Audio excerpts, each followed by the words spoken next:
let's make an alumni call. Pretend that's a real thing. So we're going to go to the call list. I added myself just because I feel like I probably shouldn't use real people's stuff. For some reason it doesn't like my I number, so I'm going to have to add the 0 onto the front. Oh, it found me anyway. That's cool.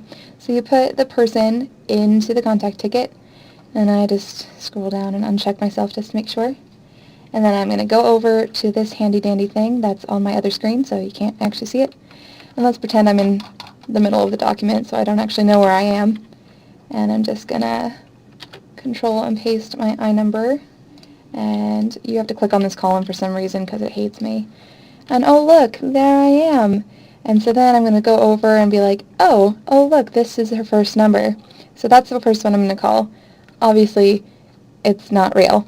So I'm going to come over here, and I'm going to copy that number into the ticket, and I'm going to say this is a non-working number. And then I'm going to come back to the alumni ticket. There's another one, so I'm going to copy that as well and put that in and call it. Let's pretend this is just a wrong number and not one that's actually a non-working number. So you're going to want to say the difference between those two as well.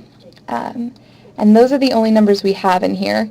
So we're going to then go to our call list numbers, and we're going to scroll over and be like, oh, look, there's another number. So we're going to put that in there as well.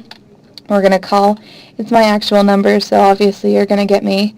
So you can either say, pretend I didn't actually pick up the phone. You're going to say left a message at that number.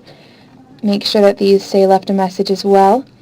Or if I actually picked up, you don't really need to put the number in there because you can just say spoke to alumni. And then you're going to scroll down. And so if you spoke to the student, this one. If you spoke to a parent, it's that one. If it's a wrong number, it's all pretty self-explanatory, but you spoke to me, so when I spoke to student, I'm going to be helpful and update my information because, I'm cool like that, so I'm going to put that one. And then I'm going to bring all of this over to the alumni form and make sure you put all the wrong numbers in there as well. I'm not going to actually update my information in here because that would take forever. But these first three should always be filled out. Sometimes you'll have NA for the rest of this, but this first one would be whoever you are, whoever you're calling, and then the I number, and then all of their information. And so then once you have this done, there's really not much else that you need for the ticket besides the number you called. If I'm interested in the online degree program, I'm not because I'm already in school, so there's that.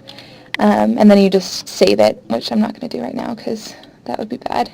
So then you make sure you highlight this because I called them, and then you're done. And that's all you have to do.